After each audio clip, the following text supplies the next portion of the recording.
आप कहोगे कि भागवत की रचना तो वेद व्यास जी ने की, तो ये भगवान की मूर्ति कैसे है? अभी मूर्ति की चर्चा हो रही थी, श्रीमद् भागवत महापुराण भगवान का विग्रह, और इसकी रचना वेद व्यास जी ने की। बोले देखो, जैसे मूर्ति की रचना कोई कलाकार करता है, मूर्ति तो कोई कलाकार, कोई मूर्तिकार बनाता है, लेकिन उस मूर्ति के अंदर जो भगवान का आविर्भाव होता है, उन भगवान को कोई नहीं बनाता। मूर्ति तो कोई कलाकार बना देता है, अच्छी से अच्छी मूर्ति बन जाएगी, लेकिन जब तक उस मूर्ति में प्राण प्रतिष्ठा न हो, भगवान का आविर्भाव न हो, तब तक उस मूर्ति की पूजा नहीं होती। एक से एक सुंदर मूर्तियां दुकान में रखी रहती हैं सजा करके, चौराहे चौराहे पर बड़ी बड़ी मूर्तियां लोगों की लगी रहती हैं, लेकिन किसी मूर्ति की पूजा व आरती नहीं होती। क्यों? क्योंकि उसमें प्राण प्रतिष्ठा नहीं हुई। मूर्ति तो बन गई, लेकिन उस मूर्ति में जब तक प्राण नहीं होगा, तब तक पूजा किसकी करेंगे? पत्थर की। इस रहस्य को न जानने वाले लोग कहते हैं कि मूर्ति तो पत्थर की है, पत्थर की पूजा करने से क्या होगा? बोले मूर्ति तो पत्थर की होती है, लेकिन उसके अंदर भगवान की प्राण प्रतिष्ठा होती, और प्राण प्रतिष्ठा हो जाने पर ही हम उसकी पूजा करते हैं। मूर्तियां तो बहुत होती हैं, लेकिन सब मूर्तियों की पूजा कहां होती? पूजा केवल उन्हीं मूर्तियों की होती है जिन मूर्तियों में प्राण प्रतिष्ठा होती है विधि पूर्वक, और तब उन मूर्तियों को मंदिर में विराजमान करके उनकी रोज पूजा होती है, भोग लगता है, उनके सुख और समस्याओं का ख्याल रखा जाता है। भगवान को गर्मी न लगे, धूप न लगे, समय से भोग हो, समय से आरती हो, सारे उत्सव मनाए जाते हैं। क्यों? बोले अब भगवान आ गए उस मूर्ति के अंदर, उनकी प्राण प्रतिष्ठा हो गई। तो मूर्ति तो कोई कलाकार बना दे, लेकिन उनके अंदर जो भगवान की प्राण प्रतिष्ठा होती है, उन भगवान को कोई नहीं बनाता। भगवान स्वयमेव है, स्वयंभू है। उसी प्रकार श्रीमद् भागवत महापुराण की मूर्ति तो शब्द के कलाकार वेद व्यास जी ने बनाया। कवि कौन होता है? बोले शब्दों का कलाकार होता है, और शब्दों के कलाकार महान कवि वेद व्यास ने इस भागवत रूपी मूर्ति का निर्माण किया। अब इसमें प्राण प्रतिष्ठा कौन करे? भगवान कैसे आवे इस मूर्ति में? तो उद्धव जी ने प्रयास किया, और उद्धव जी ने भगवान से जब कहा तो भगवान स्वयं आकर के इस ग्रंथ में प्रविष्ट हो गए, प्राण प्रतिष्ठित हो गए। तिरोधाय प्रविष्टोयम श्रीमद्भागवतार्णवम, भगवान ने अपनी ज्योति को भागवत में प्रतिष्ठित कर दिया, और ये ग्रंथ साक्षात भगवान का स्वरूप हो गया। ऐसे दिव्य ग्रंथ का हम सभी लोग 7 दिनों तक अपनी गति और मति के अनुकूल अनुशीलन करेंगे, इसका चिंतन करेंगे। देखो, श्रीमद् भागवत महापुराण की कथा, ये ज्ञान विज्ञान भक्ति से युक्त कथा, ये तत्व ज्ञान के लिए, ये आत्म कल्याण के लिए, ये मनोरंजन के लिए नहीं। इस कथा को समझने की आवश्यकता है। वेद व्यास जी कहना क्या चाहते? मानव कल्याण के लिए वेद व्यास जी क्या, किस तत्व का उपदेश करना चाहते हैं, ये भागवत की पंक्तियों से हमें समझना होगा। और 7 दिन के अनुष्ठान में धूम धड़ाका करके 7 दिन अपनी मौज के अनुकूल, अपनी मस्ती के अनुकूल केवल आनंद लेकर के कथा को पूर्ण कर दिया, तो ये कथा की पूर्णता नहीं। कथा में अधिक से अधिक तत्व का चिंतन हो, भगवान के स्वरूप का बोध हो। भगवान क्या है, भगवत तत्व क्या है, भगवत तत्व को जानने की जरूरत क्यों है, हम कौन हैं,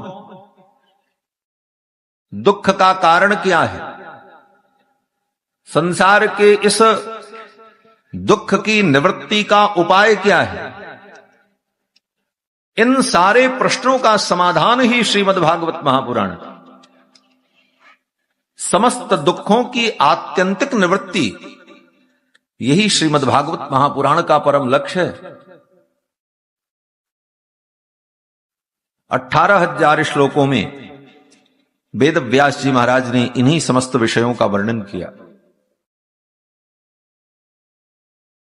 7 दिन के इस अनुष्ठान में 7 दिवसीय अनुष्ठानात्मक कथा में क्रम से हम सभी लोग मूल मूल विषयों का चिंतन करते हैं। सर्वप्रथम श्रीमद् भागवत महापुराण के महात्म्य को सुनने की विधि, इसकी महिमा क्या है। श्रीमद् भागवत महापुराण की महिमा क्या है, इसको पहले सुनना पड़ता है। क्यों? बोले ये आदमी, ये मानव बड़ा स्वार्थी प्राणी है, बिना स्वार्थ के इसकी किसी कार्य में प्रवृत्ति नहीं होती।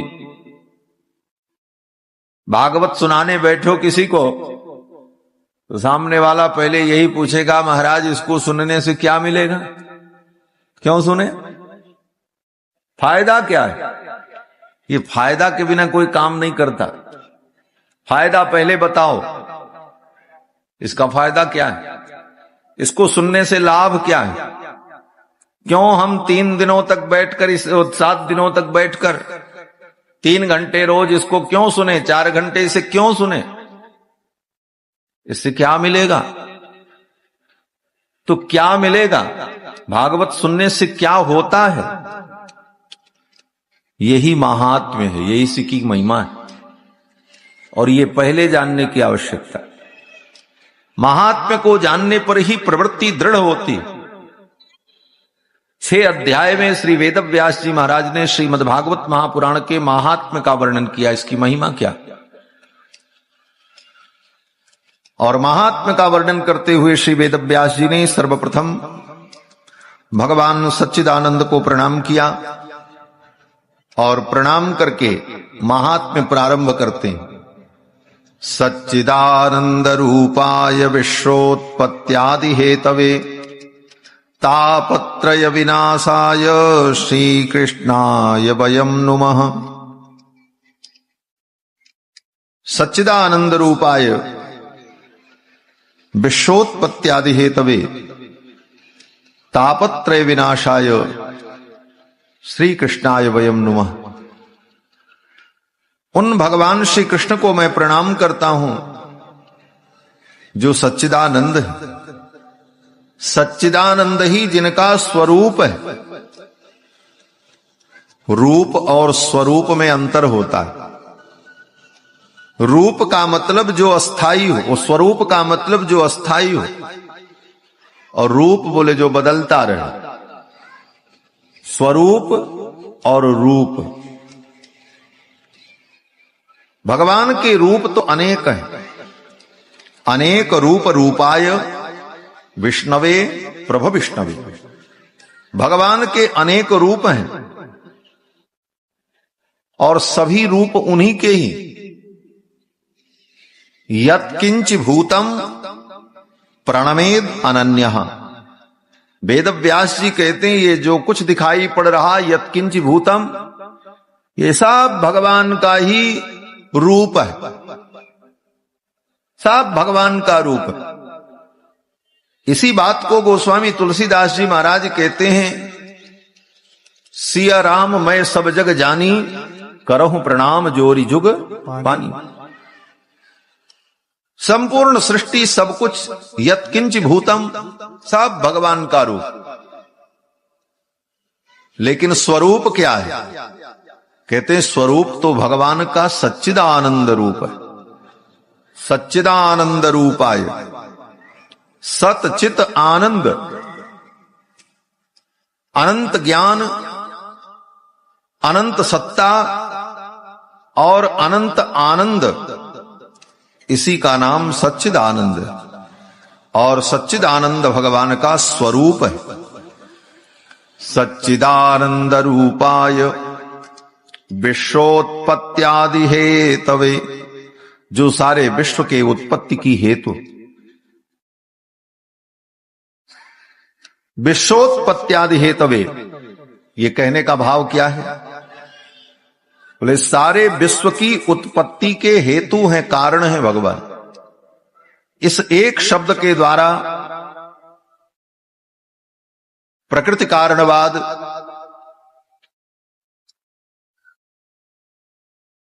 का सिद्धांत जो है, उस सिद्धांत को वेद व्यास जी ने खंडित किया। आज का विज्ञान कहता है ये सृष्टि अपने आप उत्पन्न हुई, क्योंकि विज्ञान ईश्वर को नहीं मानता। ऐसे नास्तिक पंथ अनादिकाल से हैं जो ईश्वर को सृष्टि का कारण नहीं मानते। वो कहते हैं प्रकृति से अपने आप सृष्टि हो गई। वो प्रकृति कारणवादी लोग हैं जो प्रकृति को ही सृष्टि का कारण मानते। लेकिन प्रश्न ये है कि प्रकृति से अपने आप सृष्टि कैसे हो जाएगी? प्रकृति तो जड़ है, और जड़ वस्तु में तब तक क्रिया नहीं होती जब तक किसी चेतन का सहयोग न हो। आपके घर में गेहूं का बीज रखा हुआ है, और खेत भी है, जमीन भी है, मिट्टी भी है, पानी भी है, सूर्य का प्रकाश भी है, लेकिन वो गेहूं का बीज तब तक अंकुरित नहीं होगा जब तक कोई चेतन व्यक्ति उस गेहूं के बीज को ले जाकर के खेत में डालेगा नहीं, मिट्टी को बराबर नहीं करेगा, उस बीज को मिट्टी के अंदर दबाएगा नहीं, तब तक वो गेहूं अंकुरित नहीं हो सकता। बीज भी है, साधन भी है, संसाधन भी है, लेकिन जब तक कोई चेतन तत्व ये सारी क्रियाओं को संपादित नहीं करेगा तब तक उसमें अंकुरण नहीं हो सकता। उसी प्रकार पृथ्वी, जल, तेज, वायु, आकाश, ये पांचों तत्व प्रकृति के सदा विद्यमान रहते हैं, माया के तत्व हैं। ये प्रकृति नित्य है, लेकिन प्रकृति में कोई क्रिया तब तक नहीं होती जब तक प्रकृति का अधिष्ठाता चेतन परमात्मा उसमें सहयोग न करे। इसी को कहते हैं ब्रह्म कारणवाद। ब्रह्म परमात्मा ही सृष्टि का कारण है, प्रकृति स्वयं में कारण नहीं। भगवान के बिना प्रकृति में कोई कार्य हो नहीं सकता। तो सारी संपूर्ण सृष्टि के उत्पत्ति के हेतु भगवान है। विश्वोत्पत्त्यादि हेतवे, विश्व की उत्पत्ति के भी भगवान हेतु हैं, और इसके पालन के भी हेतु भगवान है। पालन भी भगवान ही करते। और जब इस सृष्टि का संहरण होता है तो अंत में यह सृष्टि भी समाप्त होकर भगवान में ही विलीन हो जाती। उत्पत्ति, पालन, संहार तीनों के जो हेतु हैं, विश्वोत्पत्त्यादि हेतवे तापत्रय विनाशाय श्री कृष्णाय वयम नुमः। जो तीनों तापों का विनाश करने वाले हैं, दैहिक, दैविक, भौतिक, तीनों प्रकार के ताप का जिनके द्वारा शमन होता है, श्री कृष्णाय वयम नुमः, ऐसे भगवान श्री कृष्ण को हम प्रणाम करते। भगवान सच्चिदानंद को प्रणाम किया और श्रीमद् भागवत महापुराण के महात्म्य का वर्णन करते। सर्वप्रथम सूत सौनक संवाद से महात्म्य का वर्णन प्रारंभ होता है। नैमिषारण्य तीर्थ में 88,000 शौनकादि मुनि सत्संग करने के लिए एकत्रित हुए। नैमिषारण्य तीर्थ बहुत ही पवित्र तीर्थ है, जो कथा की पावन भूमि। नैमिषारण्य की धरती ने जितनी कथा सुनी है उतनी कथा दुनिया में कहीं नहीं हुई। और ये हमारे सनातन धर्म के जितने तीर्थ हैं, इन तीर्थों का अपना अलग अलग महत्व है। काशी परम पवित्र तीर्थ है, तो काशी, बोले काशी ज्ञान की नगरी, वहां ज्ञान की महत्ता। श्री ब्रज वृंदावन, बोले ये प्रेम की भूमि, यहां भगवत प्रेम की प्राप्ति होती, वहां का सब कुछ प्रेममय। यत्र प्रविष्टो सकलोपि जंतु आनंद सच्चित घनता मुपैति। आचार्य चरण कहते हैं कि वृंदावन में प्रवेश करने पर ही, प्रवेश करने मात्र से ही प्राणियों के अंदर भगवत प्रेम का प्रादुर्भाव हो जाता है, क्योंकि वृंदावन प्रेम की वो। श्री बद्रीनाथ धाम उत्तराखंड, बोले वो तपोभूमि, वहां तपस्या की प्रेरणा प्राप्त होती, वहां जाए तो तप करे। बड़े बड़े ऋषि मुनि महात्मा अमलात्मा विमलात्मा लोग उत्तराखंड में जाकर बद्रिकाश्रम में तप करते हैं, साधना करते हैं। अयोध्या, बोले श्री अयोध्या जी वैराग्य की भूमि, जहां जाने पर सहज वैराग्य की अनुभूति होती। भगवान श्री राम स्वयं ज्ञान वैराग्य के स्वरूप, ऐसे भगवान श्री राम की पावन लीला स्थली अयोध्या वैराग्य की भूमि। और श्री नैमिषारण्य, बोले नैमिषारण्य कथा की भूमि। श्री सूत जी महाराज ने 88,000 मुनियों को नैमिषारण्य में समस्त पुराणों की कथा सुनाई, भागवत की कथा, अन्य पुराणों की कथा, रामायण की कथा। नैमिषारण्य की भूमि में जितनी कथा हुई, उतनी कथा दुनिया में कहीं नहीं। नैमिषारण्य में 88,000 शौनकादि मुनि एकत्रित हुए और उन मुनियों ने शौनक जी, उन मुनियों के जो कुलपति थे श्री शौनक जी महाराज, उन्होंने सूत जी से प्रश्न किया, हे भगवान, आपने अनेक पुराणों की कथा सुनाई, अनेक प्रकार के आख्यान सुनाए, अब आप कृपा करके ऐसी कथा सुनाओ जिस कथा से माया मोह की निवृत्ति हो जाए और भक्ति ज्ञान वैराग्य की वृद्धि हो। और आप ऐसी कथा सुनाओ जिस कथा को सुन करके भगवान श्री कृष्ण हमको मिल जाए। यही प्रश्न किया है शौनक जी। शौनक जी कहते हैं कि कृष्ण प्राप्ति करम सस्वत साधनम तद्वदाधुना। कृष्ण प्राप्ति करम सस्वत, ऐसे साधन का आप वर्णन करो जिससे भगवान श्री कृष्ण की हमें प्राप्ति हो जाए। और इस घोर कलयुग में, इह घोरे कलौ प्रायो जीवश्चासुरतां गतः, इस घोर कलयुग में प्राणियों की स्थिति क्या हो गई है? शौनक जी कहते हैं आसुरताम गतः, ये आसुरी प्रकृति के लोग हो गए। मनुष्य होकर मनुष्यों के अंदर मनुष्य का धर्म दिखाई नहीं पड़ता, असुरों का धर्म ज्यादा दिखाई पड़ता है। तो मनुष्य और काम क्या करते हैं? बोले जो काम असुरों का काम। ये कलयुग का प्रभाव है। कलयुग के प्रभाव के कारण मनुष्यों में आसुर धर्म व्याप्त हो जाता है, लोगों की प्रवृत्ति आसुरी प्रवृत्ति हो जाती है। शौनक जी महाराज कहते हैं इस आसुरी प्रवृत्ति में पड़े हुए जो प्राणी हैं कलयुग के, इन प्राणियों का कल्याण कैसे, इनकी आसुरी प्रवृत्ति कैसे छूटे और इन्हें भगवत प्राप्ति कैसे हो, माया मोह की निवृत्ति कैसे हो, कृपा करके आप उपाय का वर्णन करो।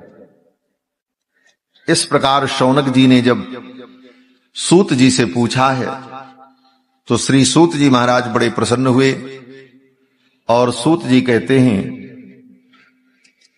कि हे शौनक, मैं तुम्हें पवित्र आख्यान सुनाता हूं, कथा का सार सुनाता। सूत जी कहते हैं कि जन्मांतरे भवेत पुण्यम तदा भागवतम लभेत। जीव के जन्म जन्मांतर के जब पुण्य प्रकट होते हैं तब भागवत की कथा सुनने का लाभ मिलता है, तभी भागवत को सुनने का सुअवसर मिलता है। और इस कथा को सुनने का फल क्या है? सूत जी कहते हैं ये कथा हमारे मन को पवित्र करती है। एतस्माद् अपरम किंचन मनः शुद्धै न विद्यते। मन को शुद्ध करने वाला दूसरा कोई साधन नहीं। तन को शुद्ध करने वाले अनेक साधन हैं। गंगा स्नान कर लो, पंचगव्य से स्नान कर लो, पवित्र तीर्थों में जाकर के स्नान कर लो, तन तो पवित्र हो जाएगा लेकिन मन पवित्र नहीं होता। मन में ईर्ष्या, द्वेष, कपट, छल, दंभ, अनेक प्रकार की दुष्प्रवृत्तियां मन में विद्यमान रहती हैं। और जब तक मन पवित्र न हो तब तक कितना भी तन पवित्र कर लो कल्याण नहीं होगा। वेद व्यास जी कहते हैं कि मनः शुद्धि विहीनानाम निष्कृतिश्च कथम भवेत। मनः शुद्धि विहीनानाम, जो मन की शुद्धि से विहीन है, जिनके मन की शुद्धि नहीं हुई, निष्कृतिश्च कथम भवे, उनकी निष्कृति कैसे होगी, उनका कल्याण कैसे? बड़ा कठिन है। मन की शुद्धि अगर नहीं हुई तो जितने साधन आप कर रहे हो सब साधन व्यर्थ है। कोई भी साधन सफल नहीं होता जब तक मन की शुद्धि न हो। और मन की शुद्धि पर हम विचार नहीं करते, केवल बाह्य शुद्धि का ही हम चिंतन करते रहते। मन की शुद्धि परम आवश्यक है, क्योंकि मन का ही परिणाम ये सारा जगत है।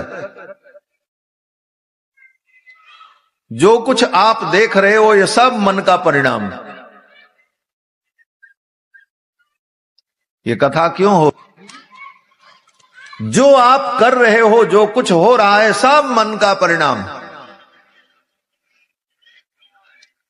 मन ही संकल्प करता है और फिर उस संकल्प को हमारी इंद्रियां, हमारे शरीर रूप, हमारा शरीर रूपी साधन और जो अन्य संसाधन है वो सब मिलकर के उस मन की ही बात को मानते हैं और मन जो कहता वही करते हैं।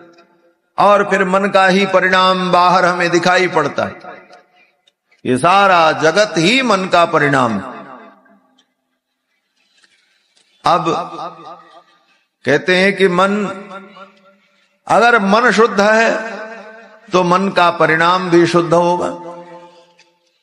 मन अगर अशुद्ध है, मन ने गलत संकल्प किया तो जो परिणाम होगा वो गलत होगा। तो वेदों में विचार किया कि शुद्ध और अशुद्ध मन में अंतर क्या है। तो वेद भगवान कहते हैं कि मन ही बंधन और मुक्ति दोनों का कारण है। मन एव मनुष्याणाम कारणम बंध मोक्षयोः। मन बंधन का कारण है और मन ही मुक्ति का कारण है। मन एव मनुष्याणाम कारणम बंध मोक्षयोः बंधाय विषयासक्तम मुक्त्यै निर्विषयम मनः। वेद भगवान कहते हैं जो मन विषयों में आसक्त है वो बंधन का कारण है, और मुक्त्यै निर्विषयम मनः, जो मन विषयों से मुक्त है वही मुक्ति का कारण है। तो मन को हम शुद्ध कैसे करें? मन की शुद्धि का उपाय क्या है? जो मन मूल कारण है, बंधन मुक्ति का कारण है, मन का ही परिणाम सब कुछ दिखाई पड़ता है। तो मन शुद्ध हो जाए तो सब कुछ ठीक हो जाए। कहते हैं मन को कैसे शुद्ध करें?